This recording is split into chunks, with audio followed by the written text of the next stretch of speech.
To print out your pupil login cards, click on the Classes tab, select the classes you're wanting to print out the login cards for, click the purple button with 3 dots, select Export/Print Logins, then choose the export type you would like, then click the OK button.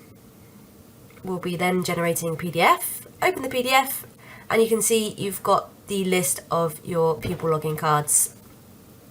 If we go back to Manage Users, you can print out individual pupil login cards by going to the Pupils tab on the left, select the pupil you want to print out the login card for, click the purple button with 3 dots, select Export/Print Logins, choose the export type you would like, click the OK button, generates the PDF, and there's the individual pupil login card. This has been a video on how to generate pupil login cards. If you have any questions or you need any further support, please contact support@toosimple.com.